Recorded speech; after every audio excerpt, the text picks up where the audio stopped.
Hi friends, ఇప్పుడు బెల్లంతో రవ్వ లడ్డు ఎలా చేయాలో చూద్దాం.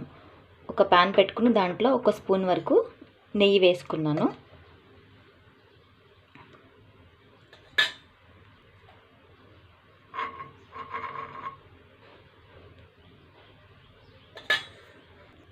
ఒక స్పూన్ నెయ్యి వేసుకుని అది కరిగిన తర్వాత చిన్నగా కట్ చేసుకున్న జీడిపప్పు వేసుకుని వేయించుకుందాం.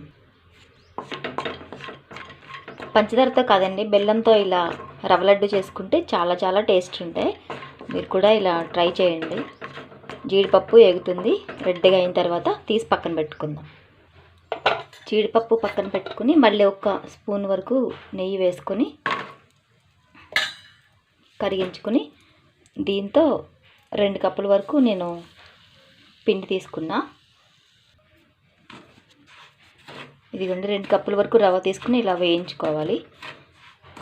లైట్గా రెడ్ కలర్లో రావాలి పిండి. ఈ రవ్వ ఉప్మా రవ్వ.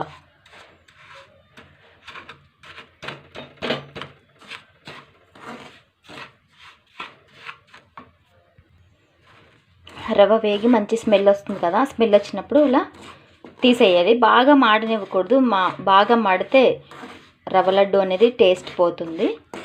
ఇలా ఈ కలర్లో ఉన్నప్పుడు తీసి పక్కన పెట్టండి. రవ్వ తీసి పక్కన పెట్టుకున్నాం కదా, ఇదే ప్యాన్లో ఇలాంటి కప్పుతో 2 కప్పుల రవ్వ తీసుకున్నాం కదా, దీంతో 1 కప్పు బెల్లం తీసుకోండి. తీసుకుని 1/2 కప్పు వరకు వాటర్ పోయండి. మీకు కొంచెం స్వీట్ కావాలనుకుంటే కొంచెం ఎక్స్ట్రా బెల్లం యాడ్ చేసుకోండి దీంట్లోనే. ఇది బాగా కరిగి తీగపాకం వచ్చేంత వరకు ఉంచాలి దీన్ని. ఇలా బెల్లం ఒకసారి కరిగిన తర్వాత ఒక్కసారి దీన్ని వడకట్టుకోండి. దీంట్లో ఏమైనా నలకలు, డస్ట్, ఇసుక అలాంటిది ఏమైనా ఉంటే పోతాయి. మరుగుతుంది బెల్లం బాగా. ఇది కొంచెం కరిగి తీగపాకం వస్తే సరిపోతుంది. ఇదిగో చూసారు కదా, కొంచెం ఇలా వస్తే సరిపోతుంది. ఈ టైంలో ముందుగా వేయించి పెట్టుకున్నాం కదా ఉప్మా రవ్వని దీంట్లో వేసి కొంచెంగా కలుపుకుందాం.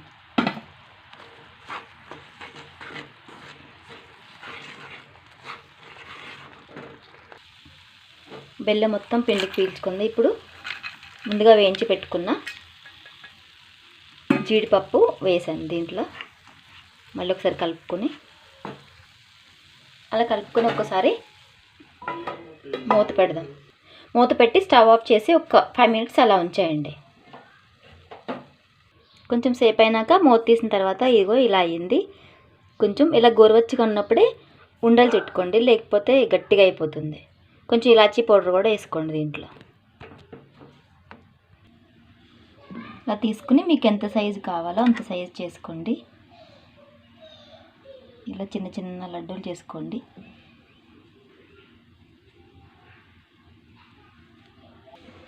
చూసారా బెల్లం రవ్వ లడ్డూలు ఎంత బాగున్నాయో? మీరు కూడా ఒకసారి అందరూ ట్రై చేయండి. చాలా బాగున్నాయి, చాలా సాఫ్ట్గా ఉంటాయి. Bye friends.